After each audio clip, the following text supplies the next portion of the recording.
En la clave, la actualidad desde distintos puntos de vista. Un espacio para la discusión bien informada. El Mostrador en la clave, con el equipo del Mostrador. 8 de la mañana con 32 minutos. Estamos ya con Mirko Macari del Mostrador y Santiago Escobar, ambos listos para el Mostrador en la ¿Qué tal? Buenos días, Fernando. Buenos días a todos. Qué bueno tenerte de vuelta, Santiago. Bueno, con vos. Desde el sarcófago. Desde el sarcófago. Bueno, pero si eso le pasa a los viejitos, ya no enfermados, no ponerse neurobionta, destaparse las patitas más. ¿Te vacunaste, chavo? No me vacuno porque me repercute mal, po. Y todavía carraspeo. Pero te has vacunado a varios. Bueno. Es un grande el chavo. Vamos a... Only remember, digamos. Oye, ¿por dónde quieren empezar? Fíjate que yo creo que hay mucho tema hoy. Yo en la editorial decía que dudo que yo haya visto una elección empresarial en cualquier época que tuviera más ribetes curiosos, novedosos, impactantes, que provocan giros que la elección de la SOFOFA, terminando con esta extrañísima encuesta de micrófonos, digamos. Mafioso incluso. Suponiendo que sea cierto, claro, lógico. Sí. Que uno supone de quién podría tener interés en estar grabando conversaciones de los jerarcas de la industria, digamos. ¿Quiénes podrían ser?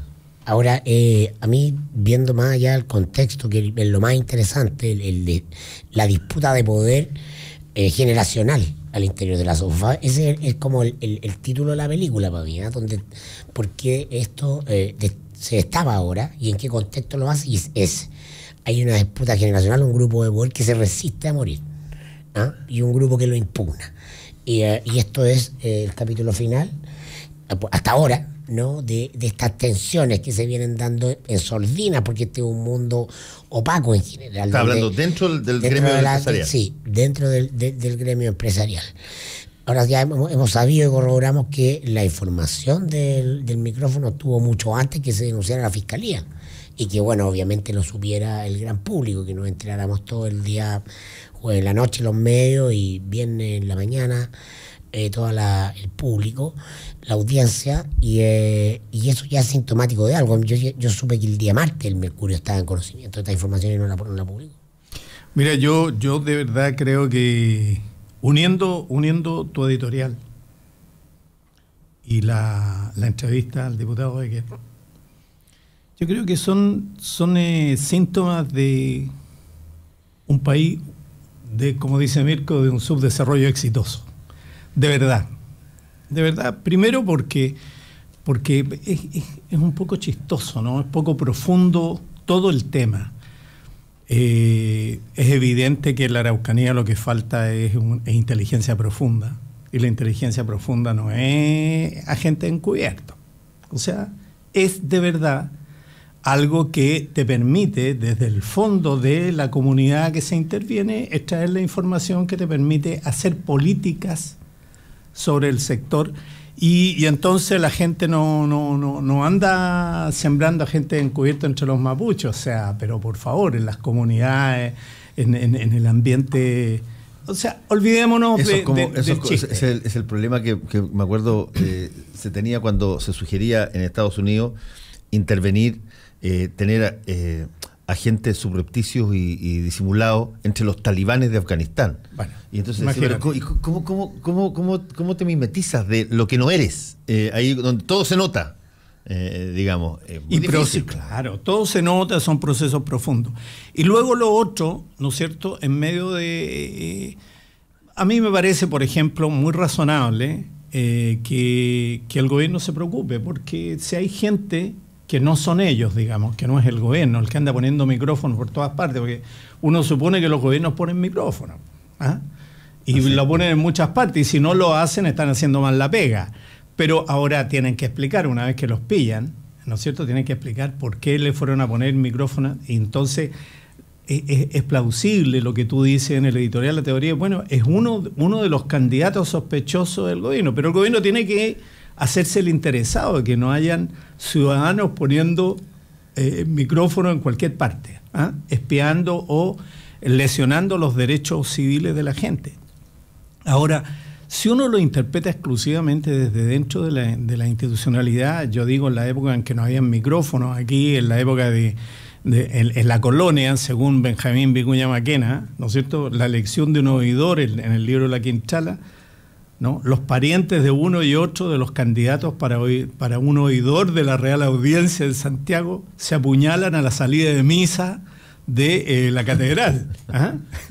Bueno, estos enconos, que son enconos tan raros, o sea, como dice Mirko, insisto en esto, subdesarrollo exitoso, yo diría, no le van a poner ni le van a quitar mucho, excepto prestigio a la SOFOFA.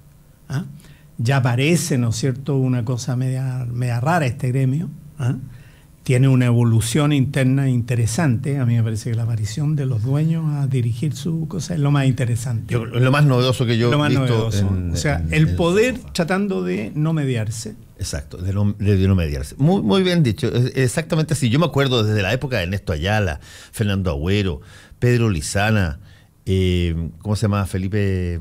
Briones, Hernán Briones. No, pero Hernán Briones es parte de un grupo económico, pero en general, en la SOFOFA tienen muchos más años los altos ejecutivos, empleados de los dueños, los que estaban ahí, que propiamente tal los grupos económicos que asumen directamente su propia representación. Y eso es novedoso en este caso particular, y me parece también novedoso que tenga tanta contra. Porque uno podría pensar, ¿por qué no en una organización de empresarios industriales no van a estar los empresarios industriales en la primera línea, intentando representarse? Bueno, ha habido mucha dificultad por eso. Yo creo que tiene que ver con lo generacional más bien, No me explico que esto tenga que ver con que unos sean empleados y otros dueños necesariamente, aunque es una variable. Yo creo que tiene que ver con la generación a la que pertenece Bernardo Larraín Mate, su sensibilidad. Es mucho más Evópolis que RN o UDI. Sin duda. Y eso ya te marca, desde afuera parecerá que no hay mucha diferencia, pero en ese momento sí hay mucha diferencia. Es una aproximación más gringa, si tú quieres, al problema de las relaciones de poder.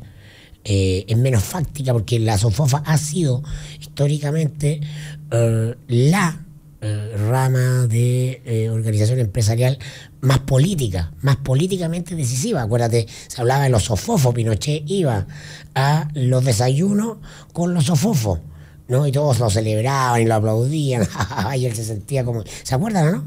Como en casa. Entonces, eso te habla del tipo de organización que es una organización política, entonces no es cualquier organización. ¿Es una transición política, Mirko, entonces? Ahora, la transición desde Lagos en adelante le disminuyó ese poder porque justamente asumió ya absolutamente desde los 2000 en adelante el mercado como el espacio de la vida económica, social y política de Chile. Cada rama se representaba a sí misma, o cada gremio empresarial se representaba a sí mismo, y para eso contrataban un personero, un lobista, que era su gran articulador. Podía ser en la sombra, podía ser a partir de la dirección de ese gremio, ¿no? Pero hoy día sí es relevante, porque eso ya no está tan claro. Entonces los empresarios están definiendo una estrategia de poder corporativo para defender sus intereses, que son básicamente la mantención intacta del modelo económico y político como lo conocemos hasta hoy. Entonces, dentro de ese marco se da esto. Yo ahí tengo un matiz, o sea, Santiago, porque si vamos a pensar que esto es una transición política, ¿no es cierto?, entre una vieja generación del laissez-faire, o sea, no se meta conmigo, el Estado tiene ciertas cosas que puede hacer, pero y las relaciones entre nosotros son relaciones de juego con campos muy diferidos, a una nueva generación que primero no se intermedia, pero que en segundo lugar tiene a lo mejor una visión sobre la institucionalidad en los tiempos del cambio, que no es novedosa, además, en la historia de la economía del mundo, no es novedosa. O sea, el gran debate del liberalismo, el llamado liberalismo idealista de fines del siglo XIX, fue sobre las propuestas de Thomas Hill Green en Inglaterra, ¿no es cierto?, sobre el papel que le cabía al Estado para asegurar el funcionamiento de las libertades. Y entonces reconocía en la ley y en el Estado una posibilidad de contención o un marco de referencia que hacía florecer las libertades. ¿Qué podría significar hoy día? Que a lo mejor, ¿no es cierto? Claro, el personaje es controvertido por provenir de la familia que proviene o del grupo empresarial, mejor dicho, de que proviene por el tema de la colusión sobre los papeles, en fin, qué sé yo, pero Bernardo Larraín Mate, pero estaría representando él a lo mejor, ¿no es cierto?, esta visión de que en este momento el ayornamiento del funcionamiento del mundo empresarial versus los cambios que se anuncian un poquito desordenados sobre la institucionalidad del país, merece, ¿no es cierto?, un tratamiento diferente al que venía antes. Déjame decir un agregado a lo que tú estás diciendo y que va a ir un poco en línea con el análisis de Mirko. A ver, cuando tú cambias una época, de la época en que básicamente tú decías, tú tenías súper claro lo que no había que ceder, dónde estaba la línea y dónde no había, lo que había que defender. Y eso tú perfectamente podrías poner empleados ahí y que te representaran súper bien y todo fantástico y cualquier cosa.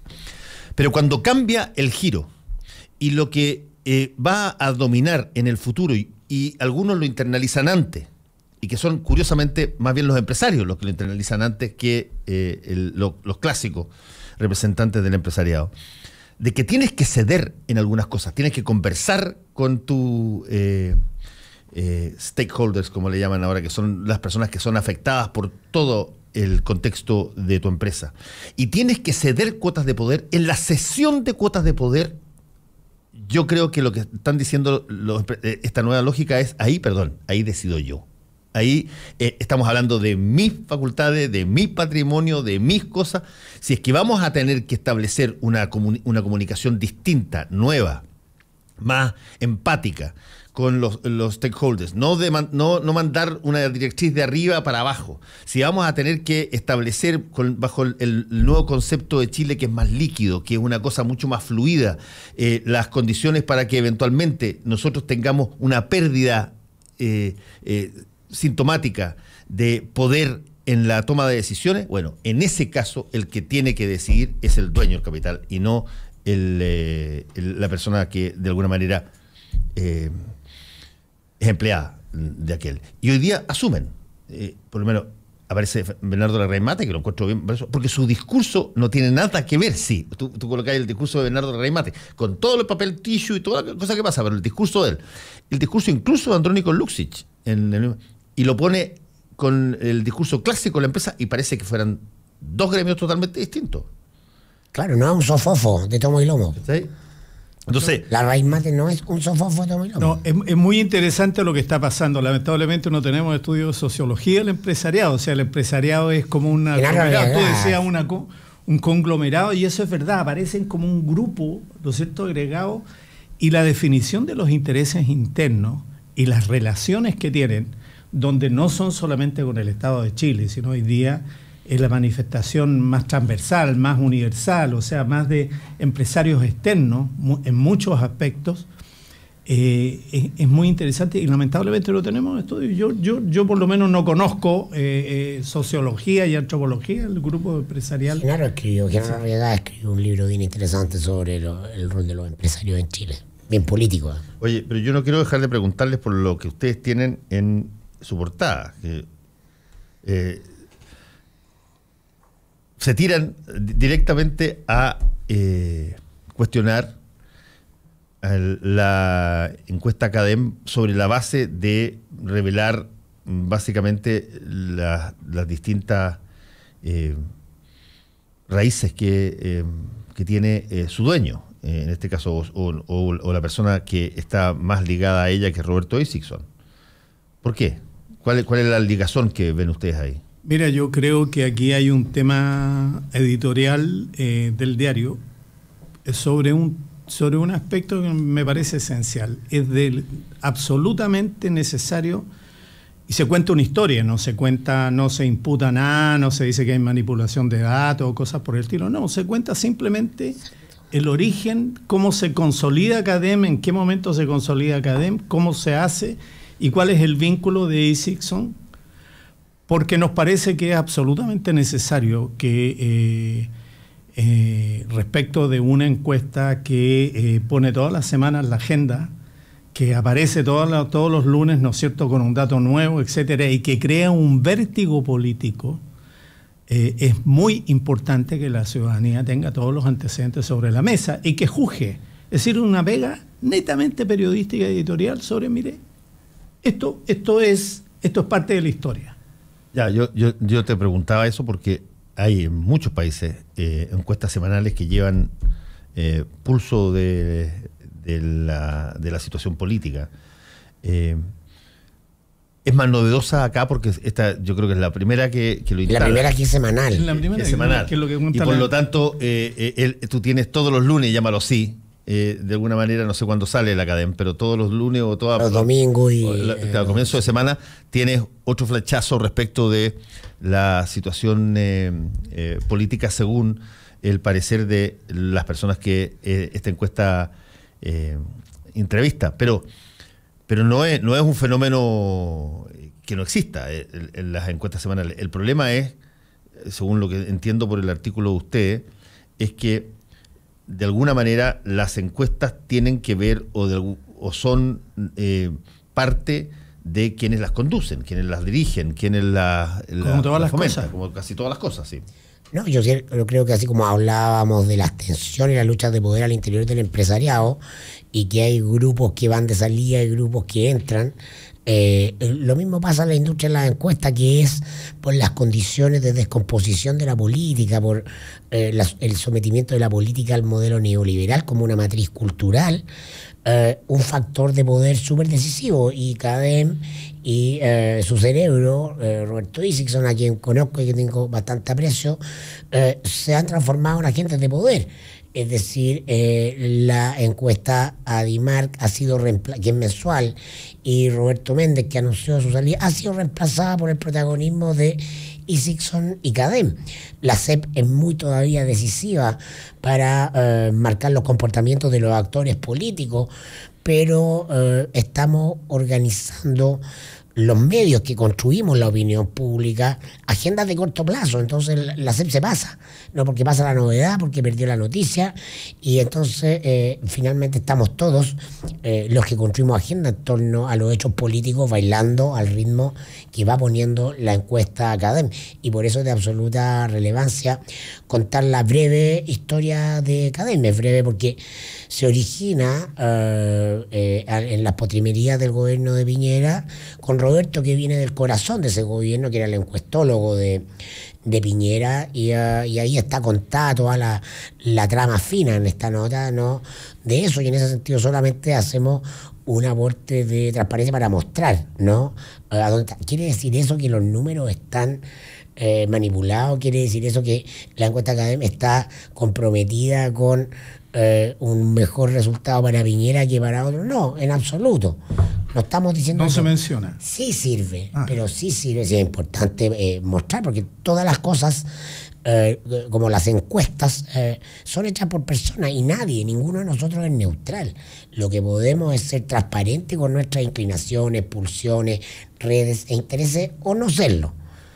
Y el ejercicio de este tiempo es un ejercicio de transparentar desde dónde tú hablas, de dónde tú construyes o haces tu instrumento, y cuáles son tus redes y relaciones, para que cada uno se forme su juicio.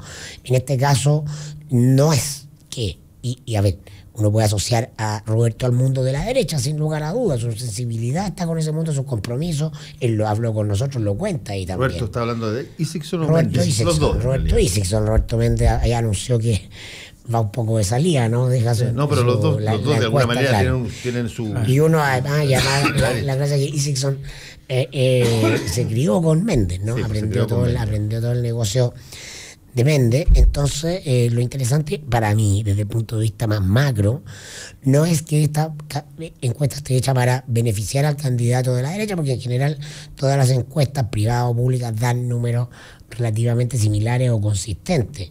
Nosotros hacemos un esfuerzo en El Mostrador por publicar mensualmente una encuesta que es la de Criteria Research, que tiene otro origen, Y en muchas cosas los datos coinciden. Ahora, el punto es que más allá de la coyuntura hay una mirada que sí que tiene que ver con la forma en que tú miras la realidad.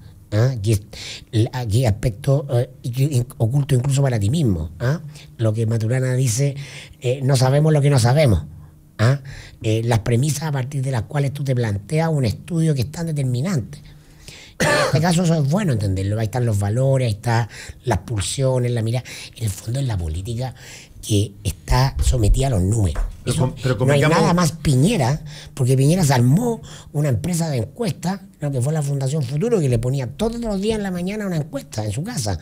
Antes de salir de su casa, Piñera tenía una encuesta porque se transformó en un obsesivo en las encuestas. ¿Por qué? Porque Piñera viene de la cultura gringa donde los números son la realidad. Y él se comporta en su actuación política de acuerdo a lo que le van indicando los números. Ahora es una epistemología, una forma de vida. Yo creo que parte de la decadencia de la política hoy tiene que ver con que asume esas premisas. Pero convengamos una cosa, Mirko y Santiago. Una encuesta por sí misma no tiene ningún tipo de valor a no ser que se difunda y se le dé la credibilidad a través de la difusión que se le da.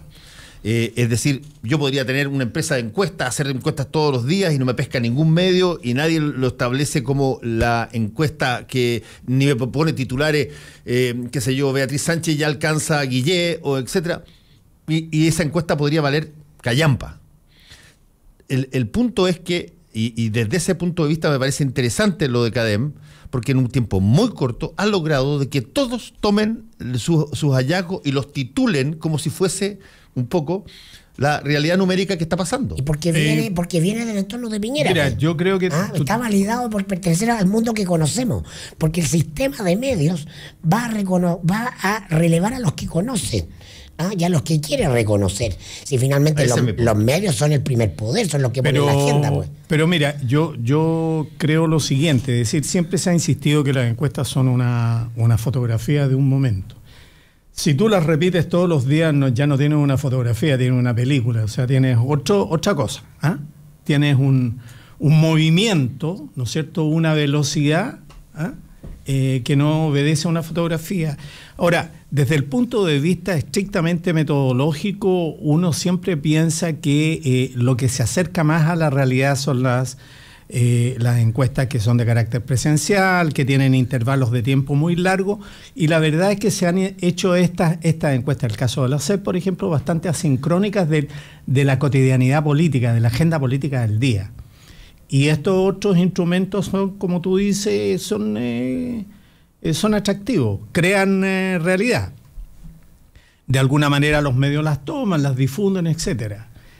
Pero lo importante es tener sobre la mesa la información de la proveniencia de eso. Nosotros tenemos un estándar editorial, por ejemplo, en que siempre decimos cómo es la muestra, es decir, llevamos la advertencia sobre los sesgos o sobre los márgenes de error de la muestra y tenemos referencia metodológica en eso. En este caso específico nos parecía que había además un tema. El tema es que aparece este medio, ¿no es cierto?, esta encuesta, que además lo dice la nota, en un tiempo muy corto, crea un elemento que es el elemento de expansión del negocio. Esta encuesta mensual es semanal es la estrella.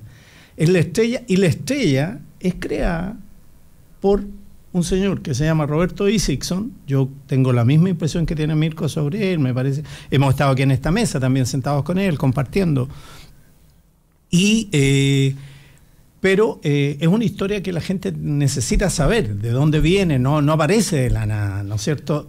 Construye además una experiencia, dice, yo hice un magíster en el gobierno mientras estuve y entendió el valor político de una encuesta de esta naturaleza. Y está muy bien que lo haga.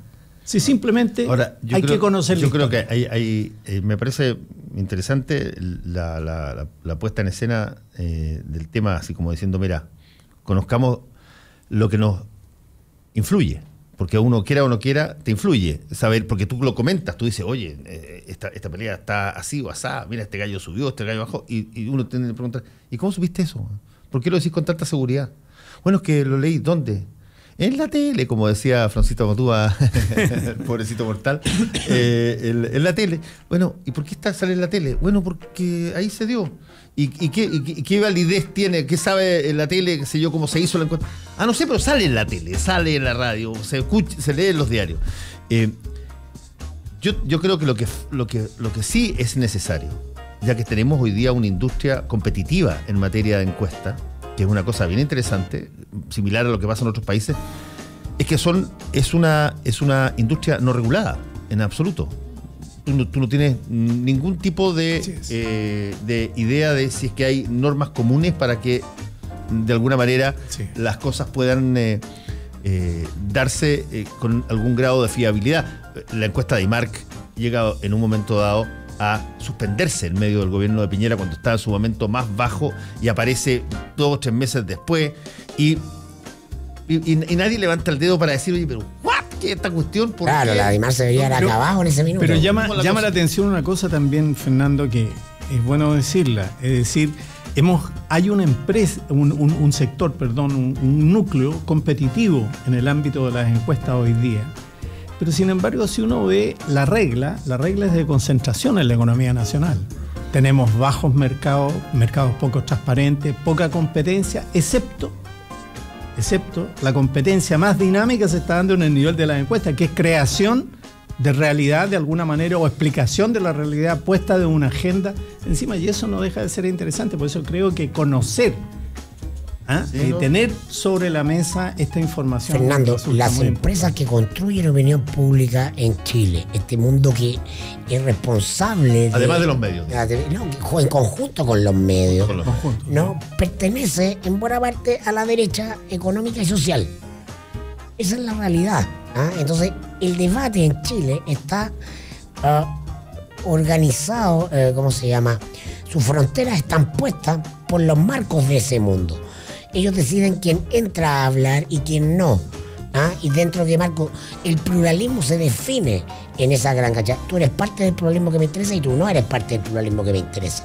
Y eso lo podemos ver no solo en las encuestas que se validan, sino en quienes invito a comentar las encuestas y a quienes valido como personajes líderes de opinión pública en los programas de televisión, en los diarios, que es un circuito pequeño, ¿no? El que es muy valioso entrar, pero es un circuito cerrado, pero no es de libre acceso. Y además es un circuito total y absolutamente distinto, por ejemplo, a crear un diario digital hoy día en Twitter o en las redes sociales, donde te cuesta poco. Meterse a hacer encuestas de verdad, no fabricar. Meterse a hacer encuestas es carísimo. Los costos de entrada son muy altos. Para hacer, tú necesitas por lo menos un número nada despreciable de personas a las que tienes que encuestar permanentemente, gente encuestadora, hay procesos ahí de expertos que tienes que pagar, porque esta cosa no es la virulí, no es tan sencillo como y los retornos son muy lentos. Claro, y los retornos son bastante lentos, entre otras cosas porque tienes que validarte ante los medios para que los medios te pongan en las tapas. Y cuando te ponen en la portada, bueno, empieza a validarte y eso cuesta. Y esa validación, pero esa validación no es solo por tu trabajo, es porque tienes que demostrar que vienes de algún lugar creíble y confiable. Y hay un tema, novedad. Dale, Santiago. Novedad. Sí. El concepto novedad en este tipo de era... Yo para serte franco, hay otro punto en esta cuestión que es que le simplifica a la persona, le simplifica la tarea de tener que pensar por sí misma, que es una cosa que el mundo moderno está buscando a cada rato. Si a ti te dicen que tal candidato está alcanzando este otro candidato y tú en tu círculo cercano no ves eso, te lo dicen 2 o 3 veces y tú en tu círculo cercano no ves esa situación, probablemente te vayas a empezar a cuestionar a ti, chita, ¿sabes qué?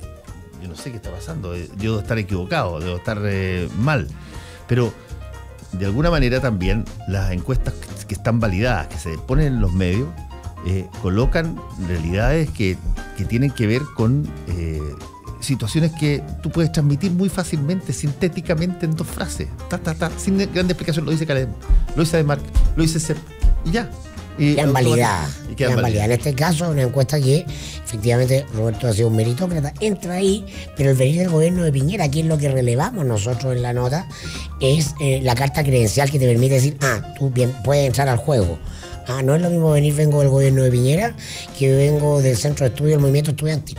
O sea, eso es la diferencia entre entrar y no entrar. A ese gran aparato de construcción de realidad que son los medios y las encuestas en Chile hoy día. El mostrador en la clave, Mirko Macari, Santiago Escobar, muchas gracias. Nos vemos. Gracias a ti, Fernando.